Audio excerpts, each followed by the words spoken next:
बहुत समय पहले एक छोटे से गांव में दो भाई रहते थे, जिनका नाम राम और श्याम था।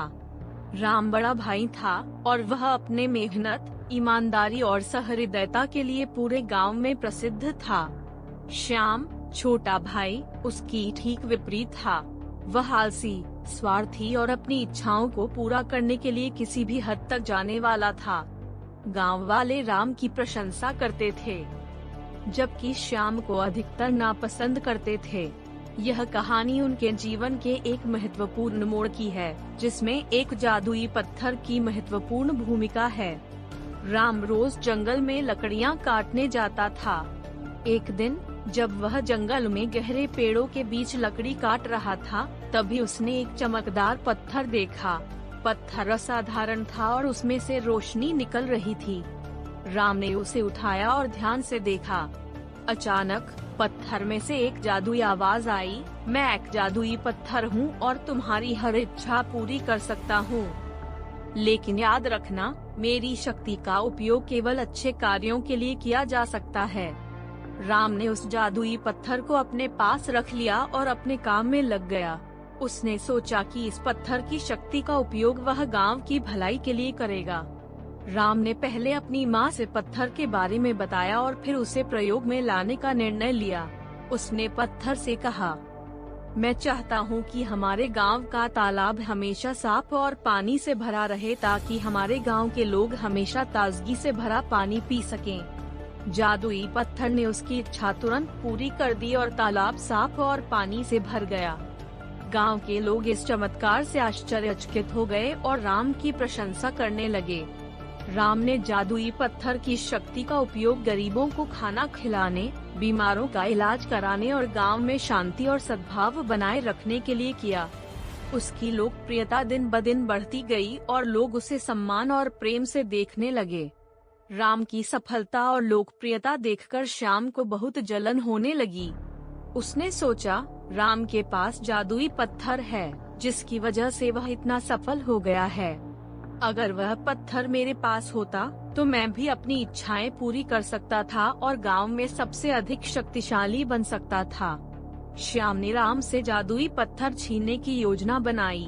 एक रात जब राम गहरी नींद में था, श्याम ने चुपके से उसके घर में प्रवेश किया और जादुई पत्थर चुरा लिया। श्याम की आंखों में लालच और स्वार्थ की चमक थी।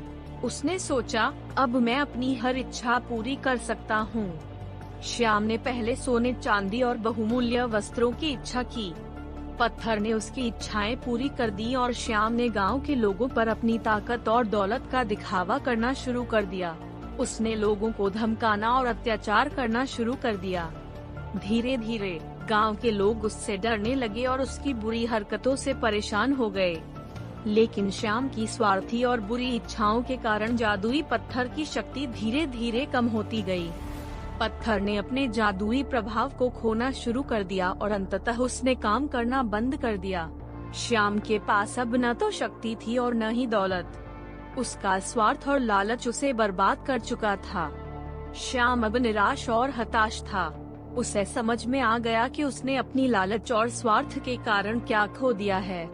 वह अपने कर्मों पर पछतावा करने लगा।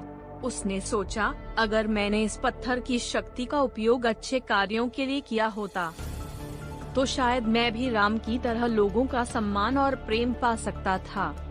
श्याम ने अपने भाई राम से माफी मांगने का निश्चय किया। वह राम के पास गया और अपने किए की माफी मांगते हुए कहा, भैया, मुझे माफ कर दो। मैंने स्वार्थ और लालच के कारण जादुई पत्थर का दुरुपयोग किया और अब मुझे अपनी गलती का एहसास हो गया है। मुझे माफ कर दो और एक मौका दो कि मैं अपनी गलती सुधार सकूं। राम, जो हमेशा से सहृदय और क्षमाशील था, ने अपने भाई को माफ कर दिया। उसने श्याम को समझाया कि असली जादू मेहनत, ईमानदारी और दूसरों की मदद करने में है। श्याम ने राम के शब्दों को दिल से स्वीकार किया और उसने प्रण किया कि अब वह अपने जीवन को सही दिशा में ले जाएगा। राम और श्याम ने मिलकर गांव की भलाई के लिए काम करना शुरू किया। उन्होंने जादुई पत्थर की शक्ति के बिना भी अपने मेहनत और ईमानदारी से गांव को फिर से खुशहाल बना दिया। गांव के लोग अब राम और श्याम दोनों की प्रशंसा करने लगे। श्याम ने अपने पुराने कर्मों का प्रायश्चित करते हुए गांव के लोगों की मदद करना शुरू कर दिया। राम और श्याम ने मिलकर गांव में कई अच्छे कार्य किए।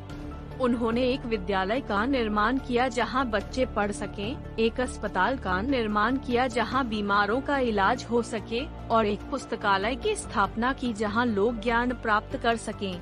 उनकी मेहनत और ईमानदारी से गांव के लोग खुशहाल जीवन जीने लगे।